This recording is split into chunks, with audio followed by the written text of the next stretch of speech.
What you've just heard is one of the many deaths from the monkey, the new major motion picture from Osgood Perkins, Stephen King, and James Wan. Experience it in theaters everywhere this Friday, because everybody dies, and that's life. Let's have some fun. Wow. What's up?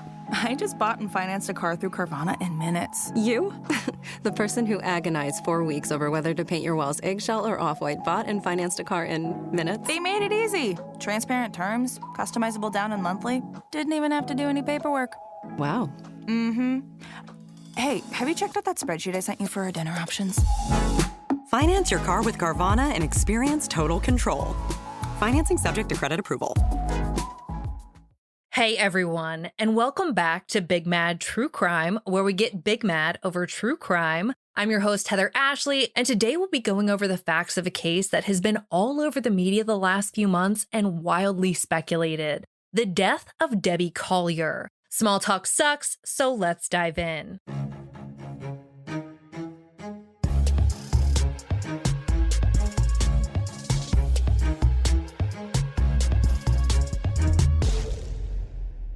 When I decided I wanted to cover Debbie's case, I wasn't exactly sure how to do it or where to even start. I wanted to be able to provide a place where everyone could get the rundown of the facts without having to sift through everything else that has spread like wildfire. So we're gonna start with what a lot of people already know. That on September 10th, 2022, at 3:17 p.m., Debbie Collier sent her daughter a Venmo in the amount of $2,385 with a note that read, "They are not going to let me go. Love you. There is a key to the house in the blue flower pot by the door." The following day, her body was found in the woods, partially clothed, badly burnt, and clutching to a tree.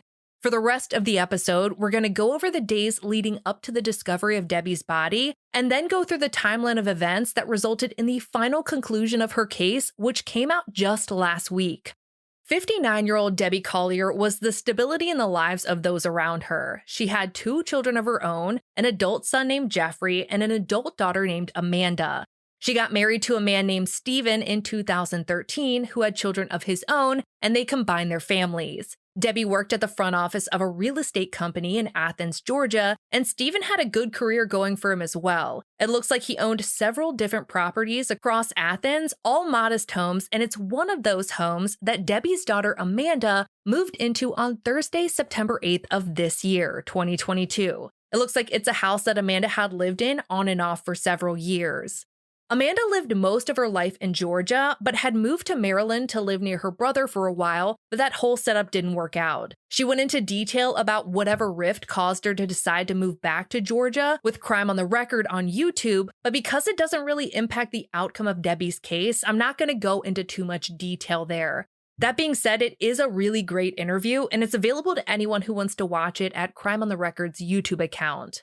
When Amanda moved back to Georgia, she brought her boyfriend Andrew back with her. Andrew told Fox 5 Atlanta that the day after they moved in, Debbie brought them some lunch. After the lunch drop-off, 11 Alive reports that Amanda and her mom ran some errands, grabbed some dinner, and then went their separate ways. Later that night, September 9th, Debbie's husband Steven says that he saw Debbie at 9 p.m. when he was going to bed. That was the last time he ever saw his wife.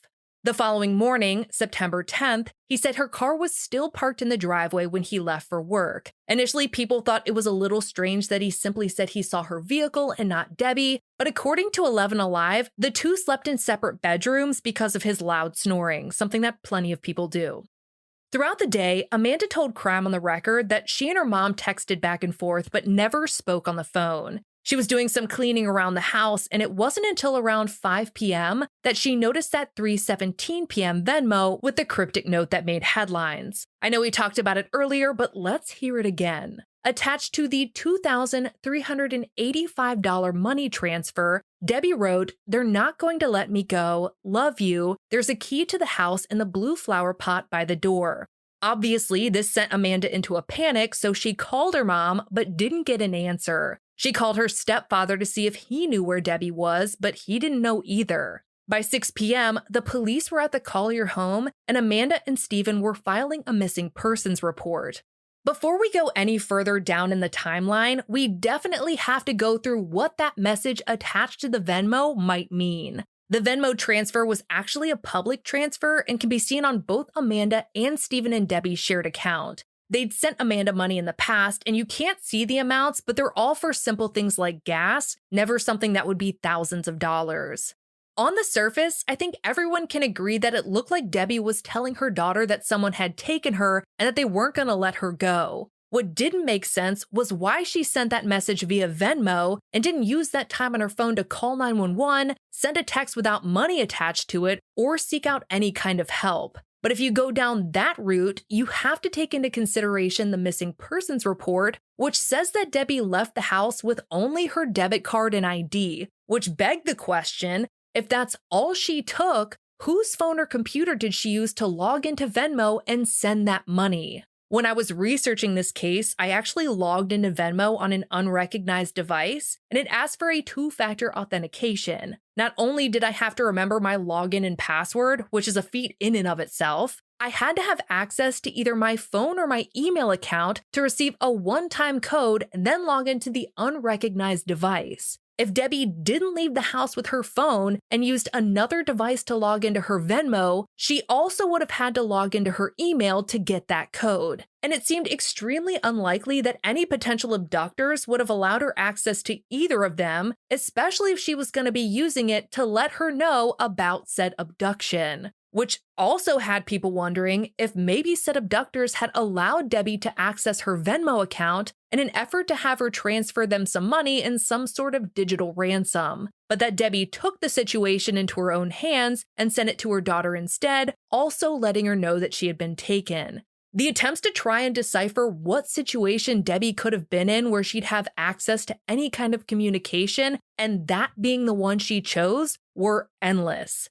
But then you get to the very random yet very specific amount of money, $2,385. People looked up her kids' birthdays to see if any of them were 2385, which they were not. They looked up house numbers since Debbie worked at a realtor's office. They wondered if it was a passcode to a realtor's key box, the passcode to her phone, or even numbers corresponding with letters of the alphabet. For reference, that would translate to BCHE, which doesn't give you anything. People following the case tried and tried endlessly to try and make sense of any of it, but nothing fit.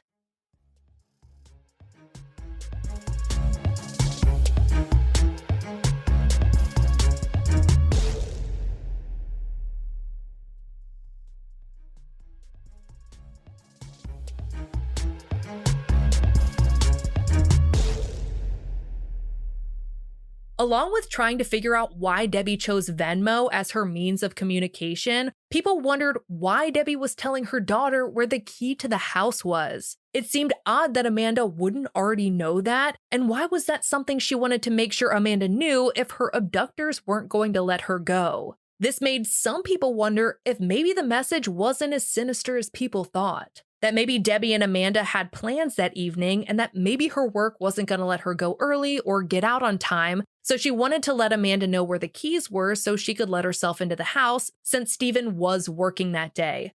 But that theory was shot down pretty quickly when, according to Google, the realty office where Debbie worked was closed on the weekends. And even if the office wasn't closed, it still wouldn't explain the lump sum of money.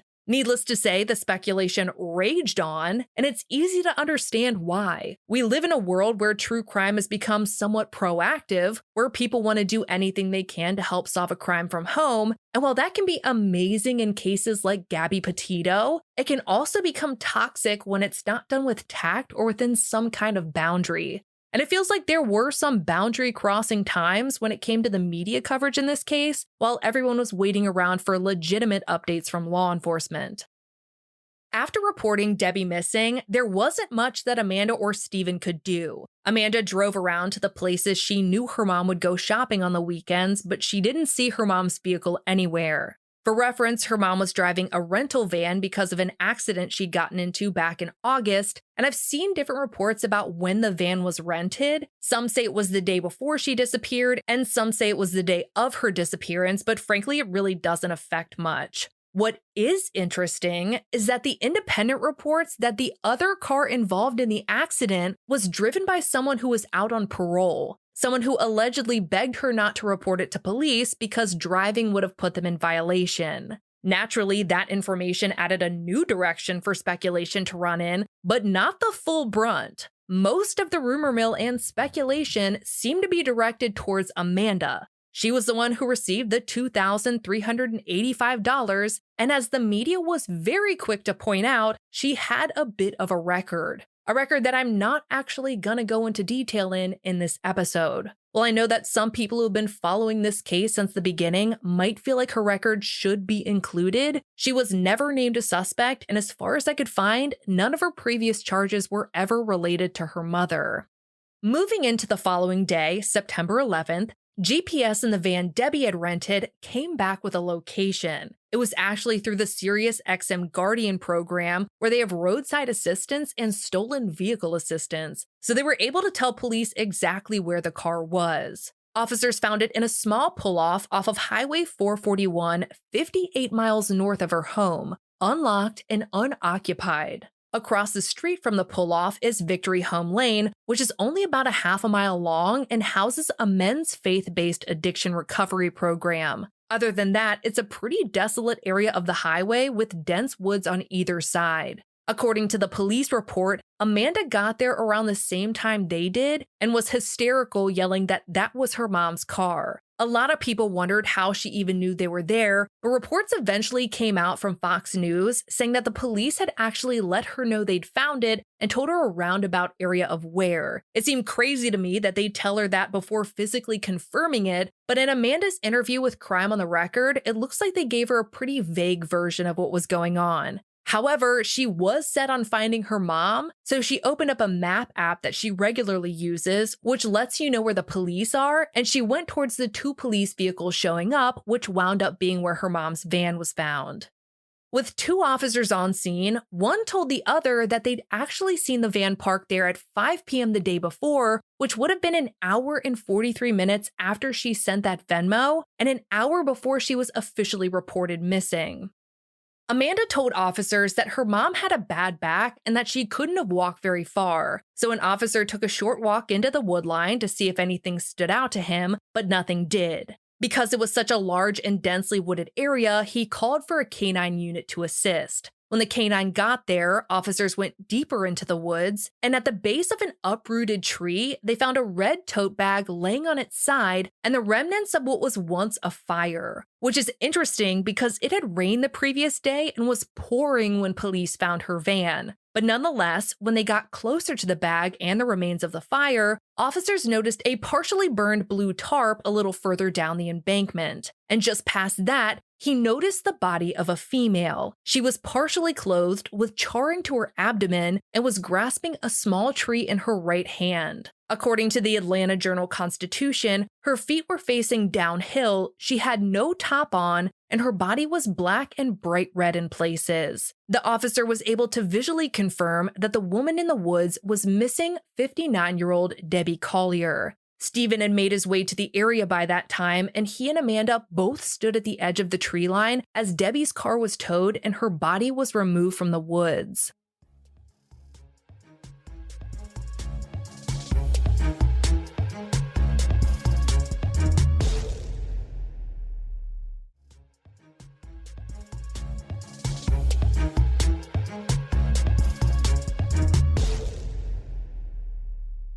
According to the police report, investigators, the coroner, and the state fire marshal were all called to the scene, but what caught a lot of people's attention in this report was that on the first page, where it asked the question whether or not the investigation indicated that the incident was drug-related, the box that was checked was yes. Underneath that, it says, if yes, the type of the drug or drugs used by the offender, and the box checked was unknown, which was interesting because none of the written reports below that mentioned anything about drugs at all, and the written reports were pretty detailed and from two different officers on scene. The checkboxes led to a lot of speculation about whether or not the men's recovery center down the road had anything to do with it, or whether or not there was anything at the scene that led investigators to the conclusion of drugs being involved. A lot of people referenced Amanda's comment that her mom had a bad back and wondered if any medication for her back might have made officers check that box.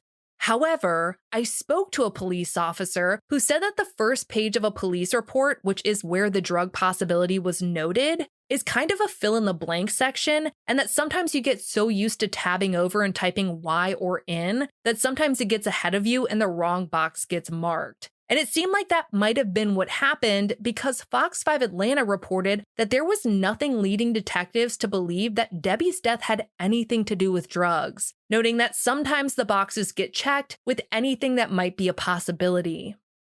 Now that we've gone over the report, let's get into a little more detail about what exactly was found in the woods. The Daily Mail actually sent reporters into the woods after the scene was cleared and followed the directions in the report. The ones that noted that 1/4 of a mile southeast of where the van was found, they ran across the red tote at the base of a fallen tree. Nearby was a partially burned tarp, and 10 or 15 feet further down the hill is where they found Debbie's body. With those directions and the trail of blue forensics gloves and crime scene tape left on the ground, the Daily Mail was able to find the area pretty easily. They took several photos, and the roots of the tree they found a lot of the evidence at the base of were pretty massive. Just eyeballing it, I'd say they stood maybe 5 or 6 feet off the ground, and in the hole the roots created in the ground, you can see burnt paper towels and what looks like the burnt remnants of the jacket of a hardcover book. I tried zooming in as far as I could to see what was left of the book and if I could figure out which book it was, but you just can't make it out. Along with the burnt paper towels and book jacket, you can see some melted blue material that looks like it was probably from that partially burned tarp. And there's also strips of burnt red material, which was interesting at the time because the report didn't mention anything about the red tote being burned. A lot of people had questions about where that came from, and we know now, but we'll get to all that in a minute. With the photos from the Daily Mail, a lot of people felt like too much potential evidence had been left behind at the scene, but according to a law enforcement official that I spoke to about this case, what gets taken from a scene differs from case to case. We don't know what was taken with investigators, we just know what was left behind. Regardless, it does seem like there was some room for cleanup, even if it was just the gloves all over the ground or the downed police tape, but that's just the anti-litter soapbox in me.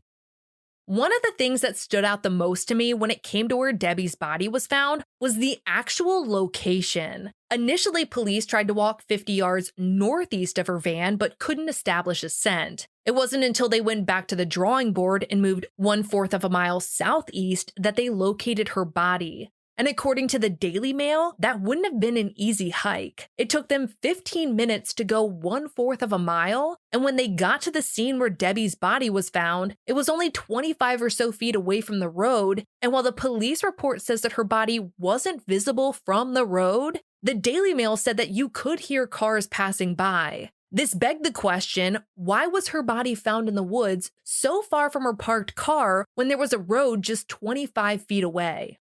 It goes without saying that Debbie's disappearance and death was one of the most out-of-the-ordinary cases investigators had seen in a long time, if not ever. The day after her body was found, the sheriff told the Northeast Georgian that they have more questions than answers and do suspect foul play. That while autopsy reports may take 6 to 10 weeks, they're treating her case like a homicide. Their first order of business was to subpoena Debbie's phone records, the GPS from her van, and speak to everyone who had interacted with her in the days and hours leading up to her initial disappearance. It also included several search warrants that the outlet reports were served at Debbie's home, as well as the one Amanda and her boyfriend lived at.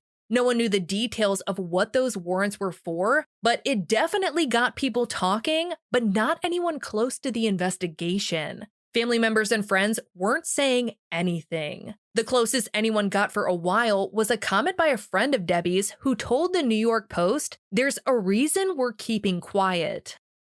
On September 22nd, Amanda did an interview with Atlanta First News where she told reporter Zach Summers that someone took her whole world from her and that she hopes whoever did it rots in hell. That interview led to countless people picking apart her tone, mannerisms, and whether or not tears were actually falling from her eyes. The public heat on Amanda only intensified when one of Debbie's neighbors spoke to the New York Post and said that they'd heard a commotion, screaming and fighting coming from Debbie's house the night before she disappeared. The neighbor went on to say that there was a younger woman who would visit in the evenings and on weekends, and that there's loud screaming and fighting.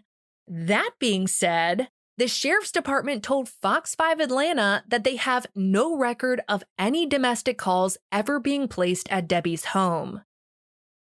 Not long after Amanda's interview, her boyfriend Andrew, of all people, decided to speak with the New York Post, and it did all of the speculation towards him and Amanda absolutely no favors. He said that family members' phones had been confiscated and that they feel like they're being looked at as suspects, adding, "They've interrogated all of us. The people who are closest to her are kind of looked at as suspects right now." Though no one had been named a suspect, and the only thing that came from that interview is that people now knew that Amanda and Andrew's phones had been confiscated. That's pretty standard procedure, at least on Amanda's end, considering she texted with her mom on the day she disappeared, and they had that Venmo transaction to look into. Both of their phones, however, could give insight into their locations between the time Debbie disappeared and when her body was found. So if neither of them were involved, the investigation into their phones could only help them. Andrew, speaking on behalf of the family, wasn't a good look, especially when he said, "We have no clue what's going on. We've pretty much just been sitting at home watching movies." The day after Andrew's interview, Debbie's husband Stephen made his first public statement. He told the Daily Mail that it had been 2 long weeks and that he was very tired. He held back tears as he talked about what a wonderful person his wife was. And everyone who knew Debbie has agreed. She was phenomenal. She was bubbly, she was positive, and she valued everyone she met. Debbie's son told Now Habersham that his mom was a vibrant and strong soul and said that he wouldn't rest until those who took her life faced justice.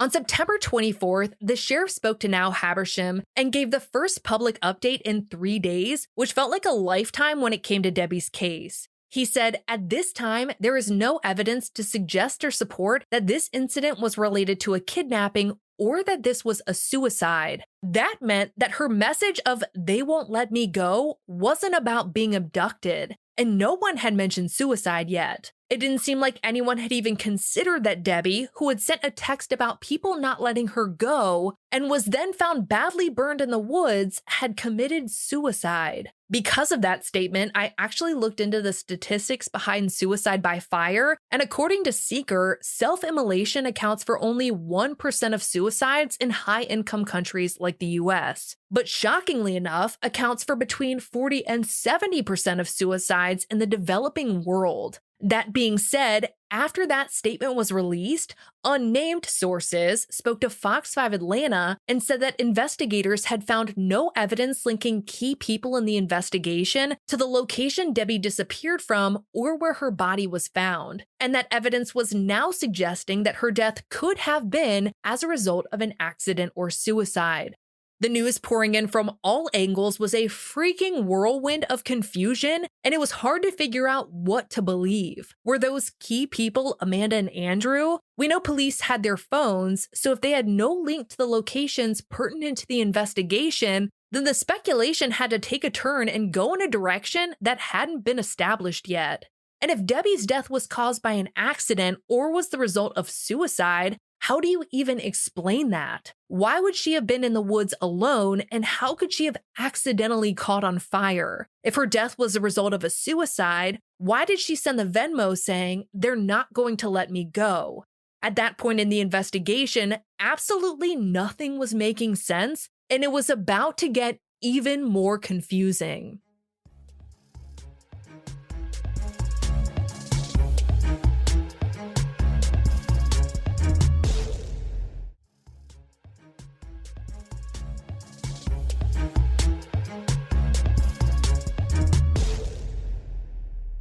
On September 30th, surveillance footage was released, and it was a video of Debbie at a Family Dollar in Clayton at 2:55 p.m. on the day she disappeared. That specific Family Dollar location was an hour and 20-minute drive north of her house. According to the Family Dollar website, there are 4 locations in Athens alone, but Debbie went to one almost 74 miles away. According to Fox News, Debbie had also gone to Chick-fil-A before stopping at that Family Dollar.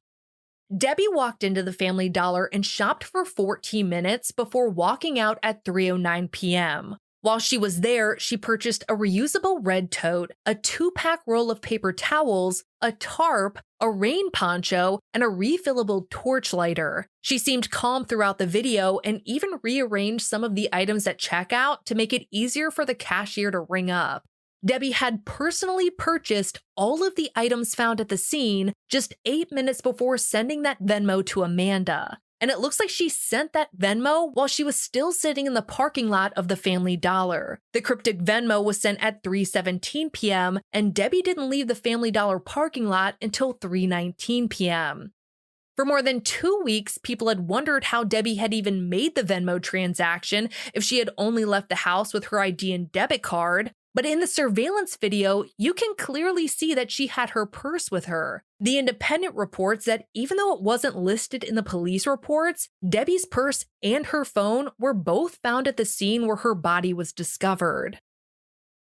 There has been a ton of speculation into the Family Dollar video. Some people say they don't believe it's her because the body shape doesn't match Debbie's photos on Facebook, and that you conveniently can't see her face because it's covered by a red visor. Her son actually said that he's not convinced it's his mom because it doesn't look like her posture, but Amanda told Crime on the Record that it's definitely her, that she recognized the red football jersey she was wearing as one that Debbie had had for about a year, a red football jersey that would have matched the previously unexplained burnt red fabric at the scene. As far as law enforcement was concerned, their investigation determined that the woman in the video was in fact Debbie and that she did purchase all of the items found near her body.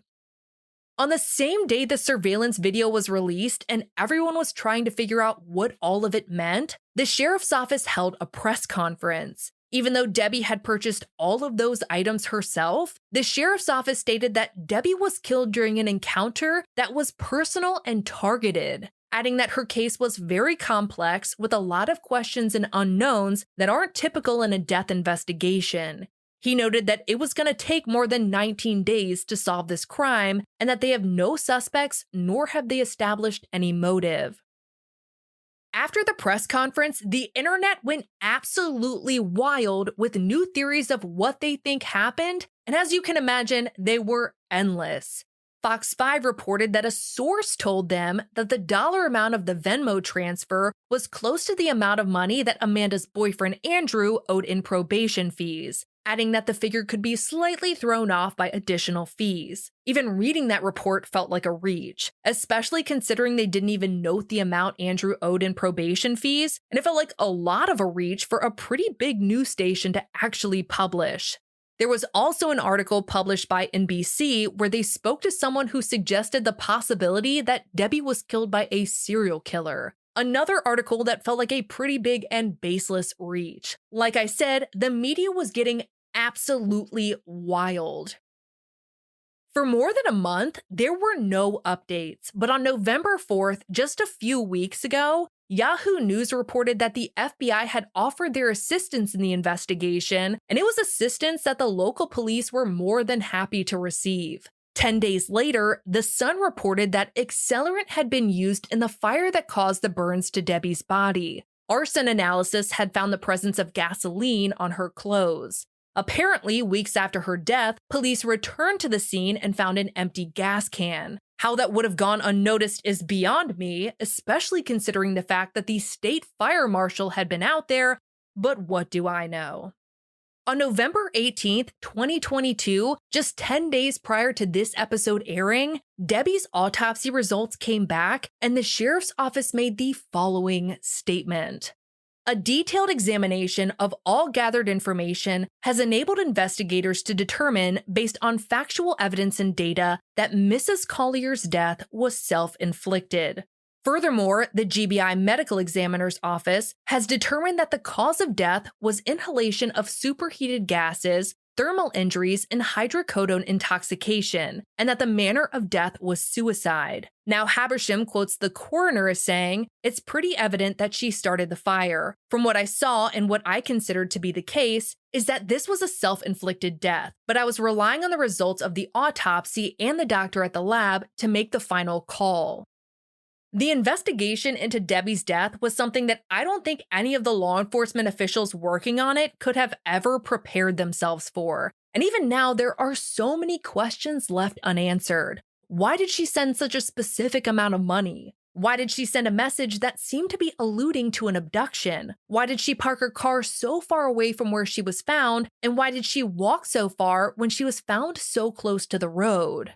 Why would Debbie choose self-immolation? How did no one hear anything? As much as I hate to even verbalize this, it seems like Debbie's death would have been pretty painful, yet we never heard anything about anyone hearing a scream. Amanda told Crime on the Record that her mom had never done drugs a day in her life, but the autopsy showed that one of her causes of death was hydrocodone intoxication. Note that it said intoxication and not overdose. I had to look up the difference, and according to Miracle's SRC Recovery Center, toxicity is usually an overaccumulation over time, whereas overdose happens after too much of a substance is used. That being said, it's certainly possible that the medical examiner's use of the words intoxication and overdose are used interchangeably.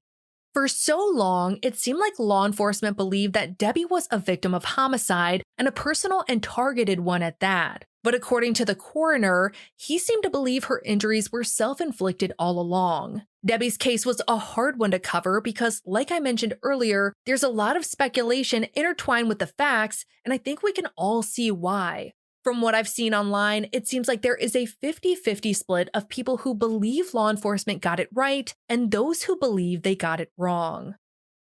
For all photos pertaining to Debbie's case, check out our highlight at the top of my Instagram profile at @TheHeatherAshley and join me there tonight at 8:30 p.m. Eastern, where you go live with me and we talk about today's episode and all other true crime cases on your mind. To get access to ad-free and bonus episodes, subscribe to our Apple Premium or head over to our Patreon at patreon.com/BigMadTrueCrime, where for just $1 whole a month, your episodes are totally ad-free. If you love the podcast, feel free to leave a review. And if you have a case you'd like to hear covered, share it with Big Mad True Crime on social media. All cases are covered by listener request. I'll be bringing you a brand new case next week, and I cannot wait. But until then, we out.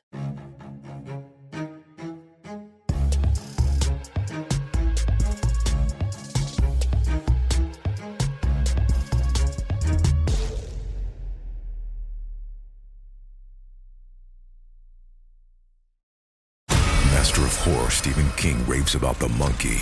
You've never seen anything like it. It's insane. The monkey that likes killing our family, it's back. Critics are calling it the most fun horror movie in years. It's a bloody, bloody, bloody fun time. Dad, I'm scared. I know. From producer James Wan and Longlegs writer-director Osgood Perkins comes the horror movie event of the year, The Monkey. Rated R. Now playing in theaters.